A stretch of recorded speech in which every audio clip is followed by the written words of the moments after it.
तर मित्रांनो, आज आपण आलो होतो सप्तशृंगीच्या गडावर आणि इथलं नेचर बघा.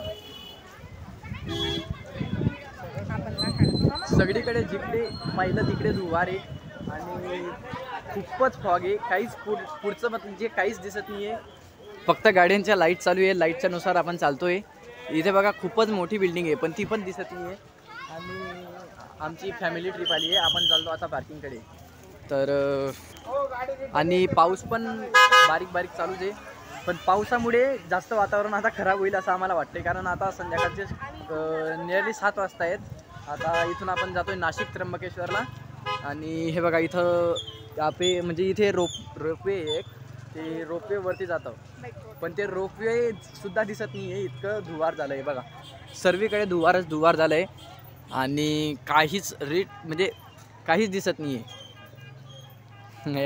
येडाच आहे, येडेच आहे. काहीच दिसत नाही आहे.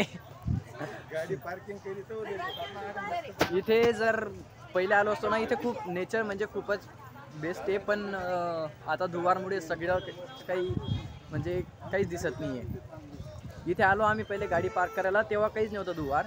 तेव्हा मोकळं दिसत होतं. पण आता काही पण दिसतंय. आता काहीच पण दिसतं म्हणजे काही दिसतच नाही आहे. तर मी सांगू नाही शकत काही दिसेल बा. हे बघा काहीच दिसत नाही आहे. इथलं काहीच नाही. हे बघा ही बिल्डिंग आहे. ही बघा बिल्डिंग किती खूपच मोठी बिल्डिंग आहे ती आता दिसायला लागली आपल्याकडून.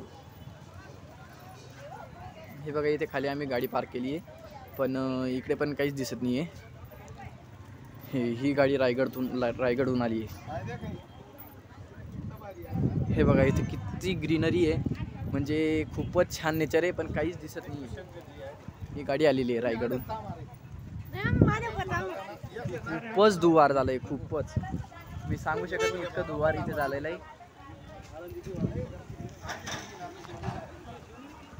खूपच धुवार झालं आहे. ही गाडी आलेली आहे रायगडहून. आणि इथे एक शंकरांची मूर्ती पण आहे. ती बी मी तुम्हाला दाखवतो आता. हे बघा इथे ती पण खूपच म्हणजे खूपच धुवार झालेलं आहे. बारीक दिसतंय सगळं काही. आणि आता आपली गाडी येईन खालून. ते ग्रीनरी झाली आहे खूपच. आणि आता इथे हिरवंगार इथे बसू आता आपण. इथे बघा सगळीकडे म्हणजे पूर्ण धुकं आहे. इथे एक खूपच मोठी बिल्डिंग आहे जी तुम्हाला दिसत नसेल शक्यतोवर. इथे खूपच मोठी बिल्डिंग आहे. हे बघा याच्या समोर एक मोठी बिल्डिंग आहे म्हणजे. पण काहीच दिसत नाही आहे ती बिल्डिंगमध्ये. असं वातावरण इथं झालेलं आहे. आणि आपल्या मागे पण पुरं धुवार झालेलं आहे. तर काहीच दिसत नाही आहे.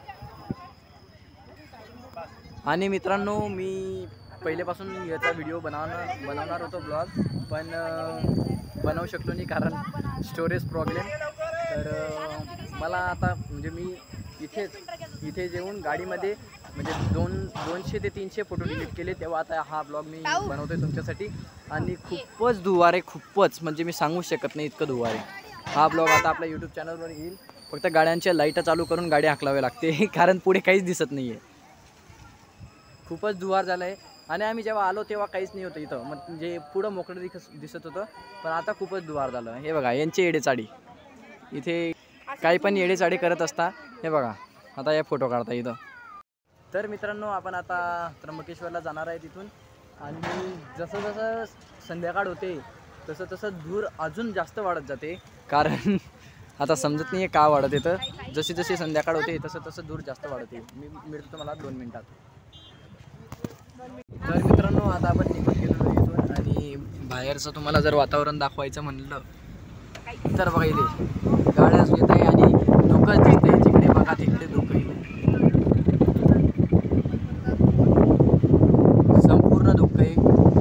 काहीच दिसणार नाही खालचं.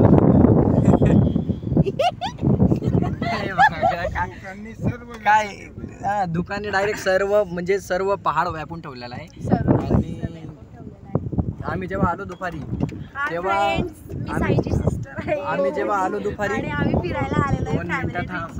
आम्ही जेव्हा आलो दुपारी तेव्हा सगळं दिसत होतं. फक्त वरचा थोडंफार टोक जे होतं ते दुवारमध्ये होतं. बाकी तर आता तर संपूर्ण धुकं आहे. काहीच दिसत नाही बाहेर. आणि पाणी पण चालू आहे बाहेर थोडा बारीक आणि पायांची तर पुरी वाट लागून गेलेली आहे कारण खूपच दुखत आहे. खूपच दुखत आहे म्हणजे मी सांगू शकत नाही किती दुःख आहे. डायरेक्ट असं थरथर करत आहे पाय आमचे. आणि जर काही कोणाची जणांनी इच्छा खाली असेल ना बसलोय. तर मग आम्हाला आहे ना फॅमिली ट्रिप मध्ये आता झालं but आता- बाकीचे जण आमच्यावर रागी सुद्धा वाटले. आम्ही त्यांना chance नाही, पण next time बघा नक्की. खाली बसून आम्ही चाललोय म्हणजे मी सांगू शकत नाही की खाली बसून बसून जर आम्हाला गाव जावं लागतंय गाव जायला रे ड्रायव्हर करावं लागतंय. ट्रॅव्हल करावं लागतं. हे बघा आता यांचं असंच चालणार आहे पूर्ण जोवर नाशिक येत नाही तोवर. आणि खाली बसून आम्हाला ट्रॅव्हल करावं लागत आहे. हे बघा इथे दुवारमध्ये फोटो काढताय तर असं ट्रॅव्हल करावं लागत आहे. आणि काही आमचे जे नातेवाईक आहेत ते आमच्यावर थोडेसे पण जे त्यांचं मन दुखावलेलं आहे. तर फोटो काढायला हे बघा बाहेर दुःख आहे. आता आपला मोबाईल मिळतो मी तुम्हाला आता थोड्या वेळात. भेटतो. तर मित्रांनो आपण आता जेवण करतो हॉटेलमध्ये आणि त्यानंतरची क्लिप माझी डिलीट झाली तर त्र्यंबकेश्वरचं दर्शन करून आपण हॉटेलमध्ये जेवणाला आलो आणि त्यानंतर घरीच गेलो डायरेक्ट. तर त्यानंतरची क्लिप माझी डिलीट झाली. तर thank you so much for watching. Subscribe करा आणि लाईक करा. मिळतो नंतर.